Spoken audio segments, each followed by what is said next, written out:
bienvenue dans Mon Psy part en live, le podcast où on parle psychologie, émotion, développement personnel et bien plus encore de manière drôle et décomplexée. Je suis Julien Borloo, psychologue spécialisé en hypnose et coaching et je te donne toutes les clés pour prendre soin de ta santé mentale.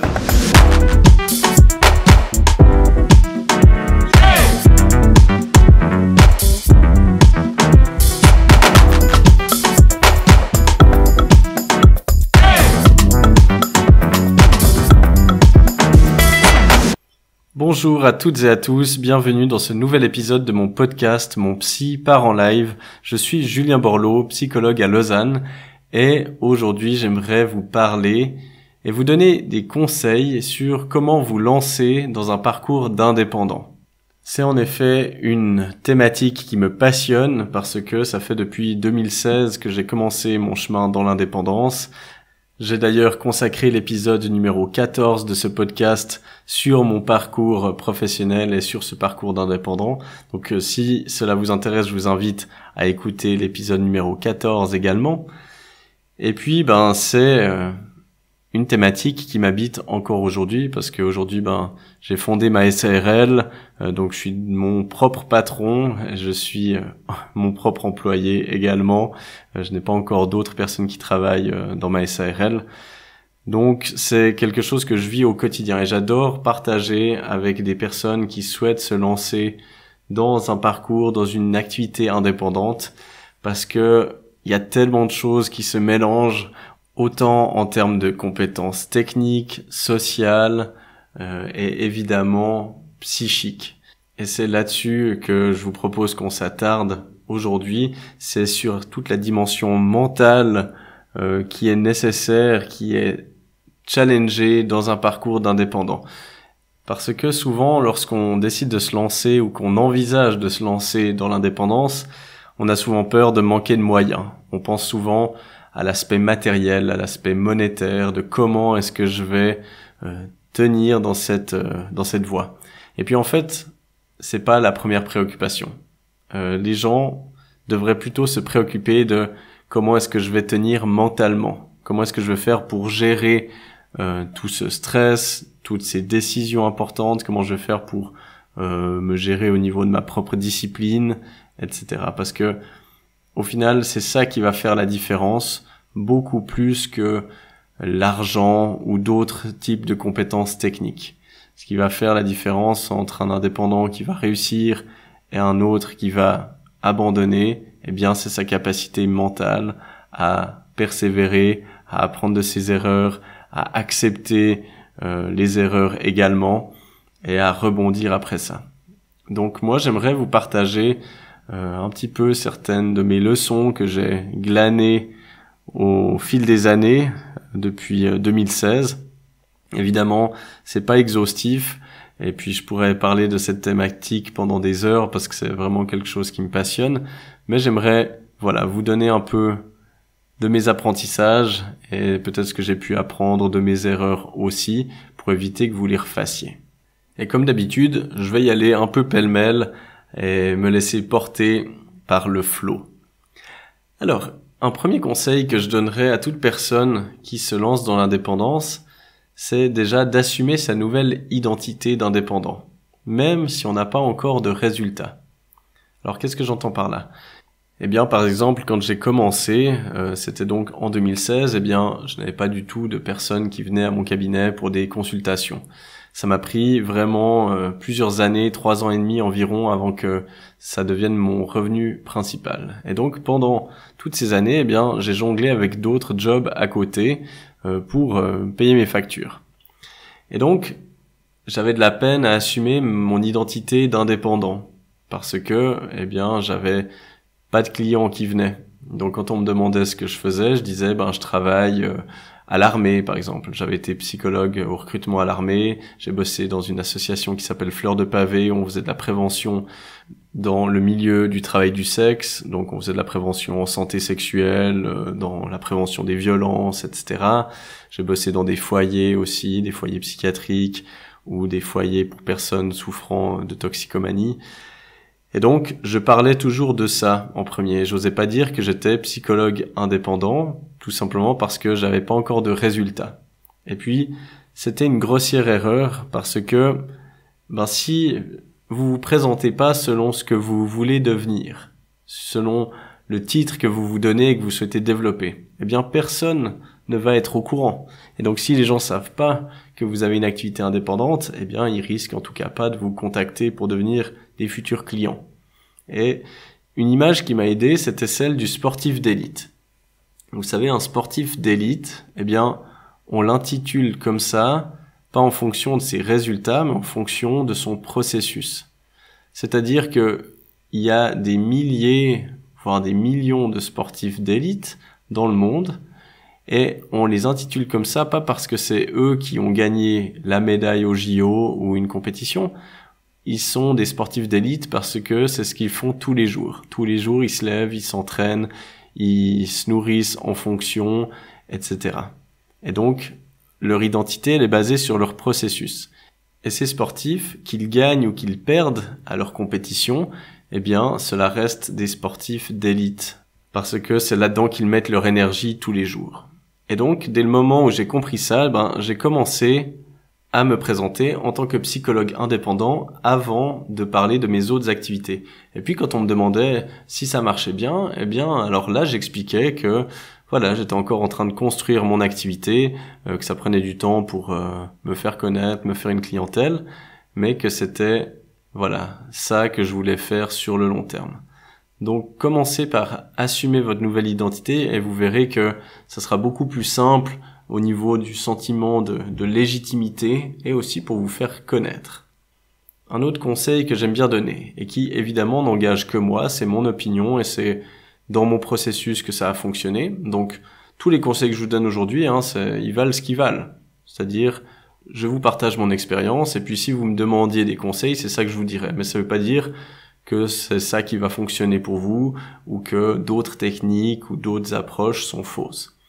Moi, je conseille toujours de commencer avec de la sécurité et de s'en détacher petit à petit afin d'éviter en fait de l'anxiété et un sentiment d'urgence inutile. C'est-à-dire, par exemple, au niveau monétaire, au niveau argent.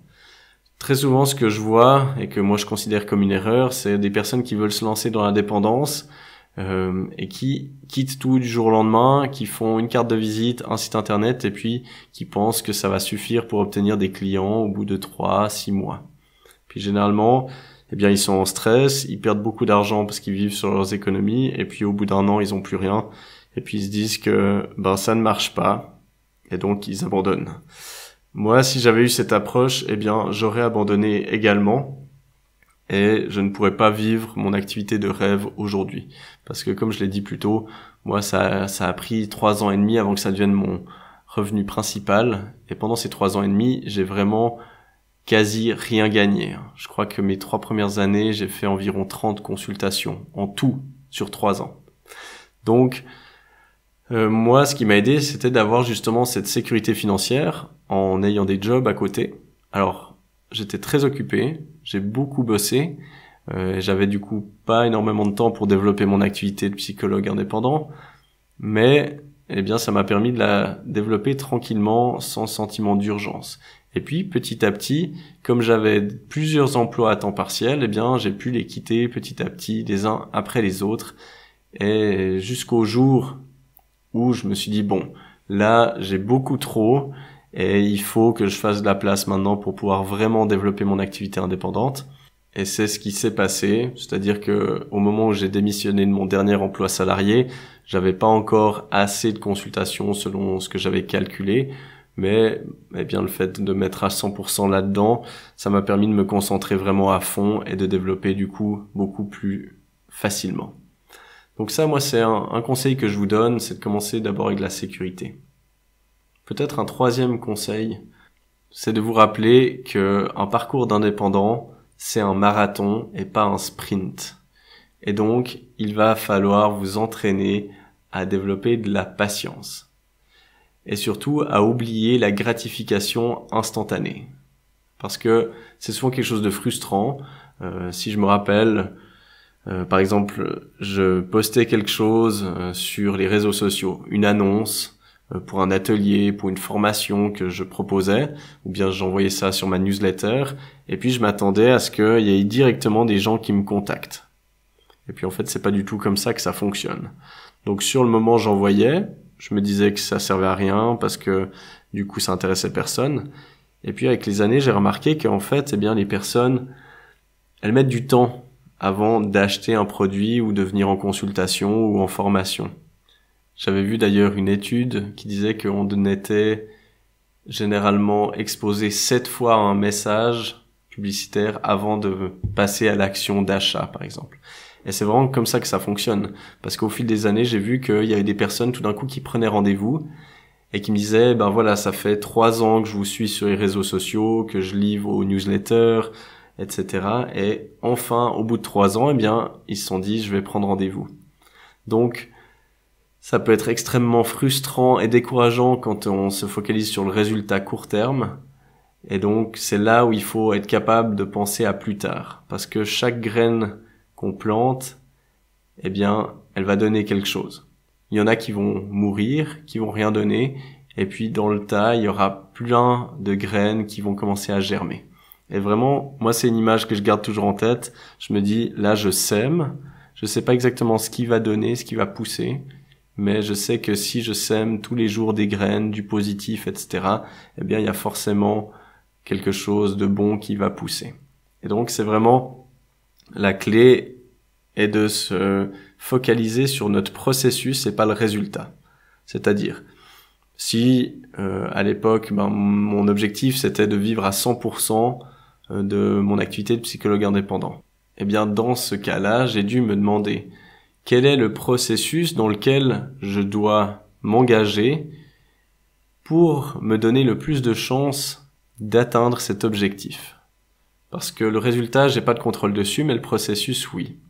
Et donc, eh bien, je me suis dit, je vais me lever tous les jours à 6 heures, je vais créer du contenu pour les réseaux sociaux tous les jours, même plusieurs fois par jour. Je vais créer une newsletter, je vais aller rencontrer des personnes, je vais aller faire des offres dans les cabinets de médecins, je vais rencontrer différents corps de métier pour leur présenter mon activité, je vais faire des conférences, etc., etc.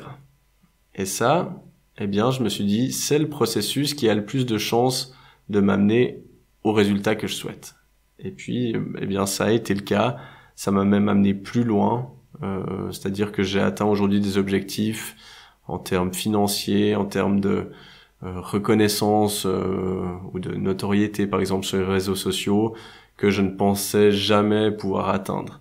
Donc, c'est là la force de se focaliser sur le processus, c'est que on met les œillères quant au résultat. On se dit que tant qu'on fait les choses bien, eh bien, il y a forcément quelque chose qui va arriver.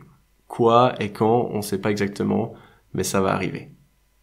Et ça va avec un autre conseil que je rappelle toujours, c'est une question de mentalité. Est-ce qu'on a une mentalité d'abondance ou de restriction?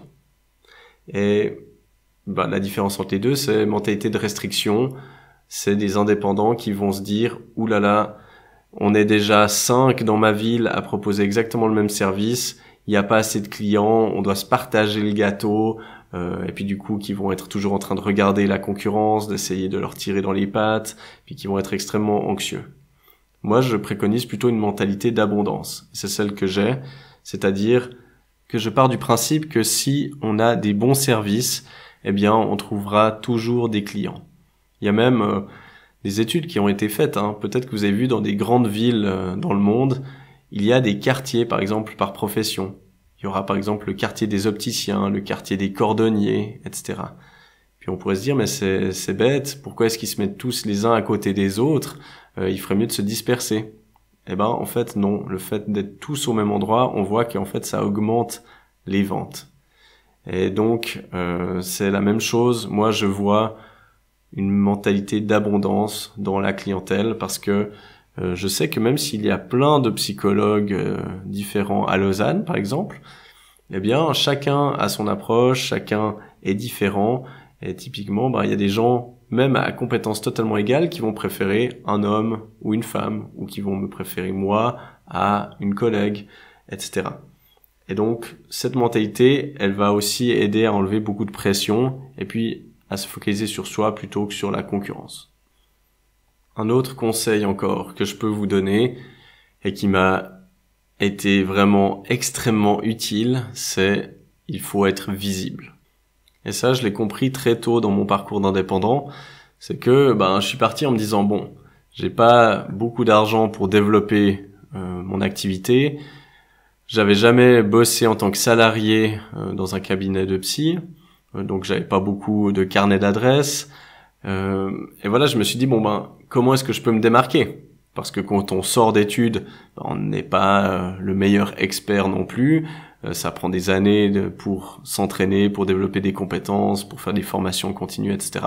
Puis je me suis dit, je suis peut-être pas le meilleur, je suis peut-être pas le plus intelligent, ni le plus doué, mais par contre, je peux être le plus visible, et puis je peux aussi être la personne qui donne un meilleur service client, si on veut. C'est-à-dire qui répond le plus vite aux demandes de contact, qui va prendre du temps pour donner des conseils, pour réorienter chez quelqu'un. Si je pense que la personne je suis pas capable de l'accompagner, je vais prendre le temps de chercher avec un ou une thérapeute qui lui conviendrait mieux, etc.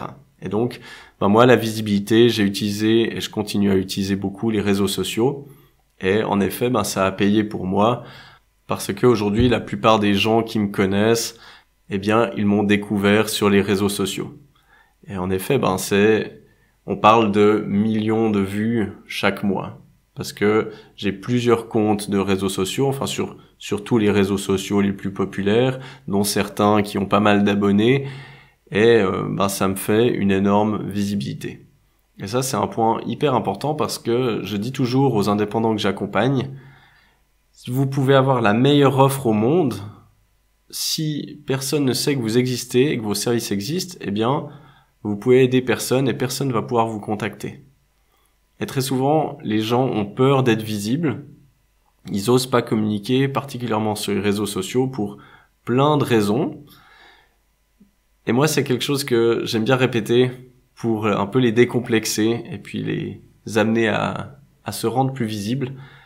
C'est de leur dire, si vous savez que vous pouvez aider quelqu'un, peu importe le domaine, que vous soyez thérapeute et que vous savez que vous pouvez aider des gens à résoudre des problèmes, comme si vous êtes ingénieur et que vous savez que vous pouvez aider des gens à résoudre des problèmes techniques, par exemple, c'est de votre devoir de vous faire connaître et surtout de faire connaître vos services. Parce que si vous ne parlez pas de vous et de vos services, alors que vous avez les compétences d'aider des gens qui sont dans le besoin, c'est votre devoir que de les aider.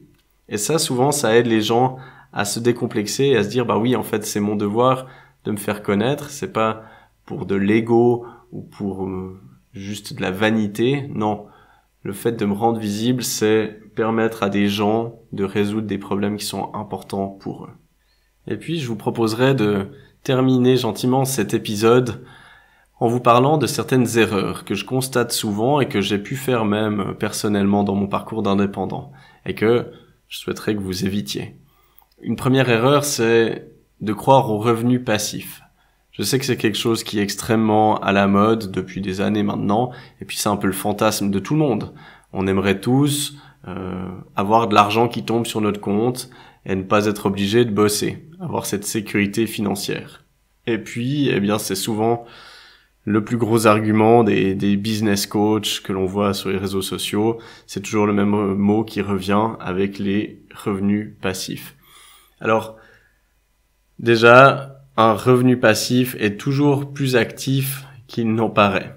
Même si vous êtes rentier, même si vous avez des immeubles qui vous appartiennent, c'est jamais complètement passif parce que vous devez gérer ça. Alors après, vous me direz, on peut tout déléguer, oui, mais il y a toujours de l'activité avant que quelque chose devienne passif. Et puis surtout, avant de pouvoir percevoir des revenus passifs, ça demande généralement beaucoup d'activité. Et ça, par exemple, je le vois, moi je propose des formations en ligne sur différentes thématiques, que ça soit la gestion du stress, de l'anxiété, la gestion des émotions, des pensées négatives, comment briser ses croyances limitantes. J'ai plein de formations qui sont en ligne actuellement. D'ailleurs, vous trouverez les liens pour y accéder dans les notes du podcast. Et puis, maintenant, ça devient un peu de revenus passifs. Mais pour que je puisse toucher des revenus passifs, parce que des gens rejoignent ces formations en ligne et puis que moi, le travail a été fait en amont parce qu'elles sont filmées, ça m'a demandé énormément de temps pour créer, filmer, monter les formations, les mettre en ligne, et puis ensuite en faire la promotion, etc. Donc oui, des fois, je regarde mon téléphone, puis je vois qu'il y a une vente qui s'est faite, puis sur le moment, j'ai rien fait, donc je peux considérer ça comme passif, mais en vrai, j'ai dû charbonner pour y arriver. Donc, commencez par vous mettre en tête que vous allez devoir bosser beaucoup. Ça, il n'y a aucune exception, personne ne devient indépendant sans bosser énormément. Et puis peut-être qu'au bout d'un moment, vous arriverez à développer des sources de revenus passifs. Une erreur que je vois, j'en ai déjà parlé avant, c'était d'agir selon le court terme. Alors avant, j'en parlais en fonction de comment se focaliser plutôt sur le processus et pas le résultat. Mais ça va aussi dans la prise de décision. Et moi, je conseille toujours de prendre vos décisions en pensant au long terme. Parce que, typiquement, quand on est en train de devenir indépendant, que ça marche pas autant qu'on aimerait, tout d'un coup, il y a des gens qui vont peut-être nous proposer une opportunité. Soit d'un nouvel emploi salarié, soit, je sais pas, quelque chose qui sort un petit peu de l'activité qu'on est en train de développer. Et puis, sur le moment, on peut être tenté parce qu'on se dit, mais ça va me rapporter de l'argent, et puis, on est attiré par ça. Mais c'est toujours important de penser au long terme puis de se dire, mais est-ce que cette opportunité, est-ce qu'elle va dans la direction où je veux aller? Est-ce qu'elle m'aide à développer mon activité indépendante ou est-ce qu'elle m'en écarte? Cette façon de voir les choses, ça m'a beaucoup aidé dans mes prises de décision à des moments clés de mon activité. Une erreur que je vois très souvent, c'est également de se fixer des deadlines. Souvent, les gens, comme j'en parlais avant, se disent, je tente ma chance, je prends une année pour monter mon activité indépendante, et puis si au bout d'un an ça marche pas, j'abandonne. C'est la pire chose à faire. Comme je vous l'ai dit, dans mon parcours, si j'avais abandonné au bout d'un an, je n'aurais même jamais fait ma première consultation, car la première est venue après plus d'un an. Et aujourd'hui, je serais extrêmement frustré. Donc, il faut jamais mettre de deadline à vos rêves. Si vous avez un rêve, si vous avez envie vraiment de développer quelque chose, il n'y a pas de raison d'y mettre une deadline. Que ça prenne 6 mois, 1 an, 2 ans, 5 ans ou 10 ans, peu importe. Donc, vos deadlines, mettez-les comme des points de feedback, des points de bilan. C'est-à-dire, dans un an, je fais le bilan. Et puis, vous regardez, qu'est-ce qui a bien été, qu'est-ce qui a moins bien été, qu'est-ce que je peux améliorer, quels sont mes objectifs cette année, mais ça doit être en aucun cas une raison de vous arrêter. Et puis, finalement, une erreur que je vois encore très souvent, c'est vouloir se lancer dans l'indépendance pour les mauvaises raisons. Alors ça peut être quoi les mauvaises raisons? Ça peut être l'argent, ça peut être l'ego, ça peut être pour prouver à quelqu'un que l'on est capable de monter un business. Ça peut être aussi parce que c'est à la mode. C'est très à la mode d'être entrepreneur de nos jours. Mais les gens aiment bien pouvoir mettre le titre entrepreneur sur Instagram. Par contre, quand il s'agit de vivre la vie d'un entrepreneur, là, c'est beaucoup plus difficile. Et donc, si vous vous lancez dans un projet de business, d'indépendance, pour les mauvaises raisons, jamais vous n'allez tenir sur le long terme. Et puis, même si vous tenez, vous n'allez pas avoir de plaisir là-dedans. Parce que vous ferez pas ça pour les bonnes raisons. Donc, les bonnes raisons, c'est vous le faites parce que ça vous ronge de l'intérieur, tellement vous avez une passion pour ça. Les bonnes raisons, c'est parce que vous savez que vous pouvez vraiment apporter quelque chose au monde, parce que vous avez envie de développer votre activité, votre façon de faire pour plein de raisons. Il y a plein de bonnes raisons, mais soyez très au clair là-dessus. Et ça, c'est vraiment capital parce que tous les matins, pour vous lever, il faudra avoir cette raison en tête et de vous dire, je sais pourquoi je me lève, je sais pourquoi je vais bosser, je sais pourquoi je prends pas de vacances, pourquoi je bosse le week-end. Et puis ça, si vous n'avez pas les bonnes raisons en tête, jamais vous tiendrez. Donc voilà, je pourrais encore continuer des heures là-dessus, mais je vous propose d'en rester là. Je vous remercie pour votre écoute et je vous dis à très bientôt pour un nouvel épisode.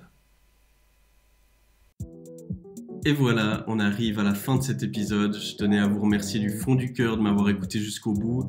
Si vous voulez soutenir ce podcast, n'hésitez pas à le partager à vos amis, à commenter et à mettre une évaluation sur l'application de podcast que vous utilisez. Ça m'aide vraiment énormément, donc merci d'avance pour cela. Je vous mets dans les notes du podcast toutes les infos nécessaires pour mon site internet, pour mes formations en ligne et pour toutes les références que je pourrais vous transmettre par rapport à l'épisode. Encore une fois, merci d'avoir écouté mon Psy Part en Live. C'était Julien Borloo. À la semaine prochaine.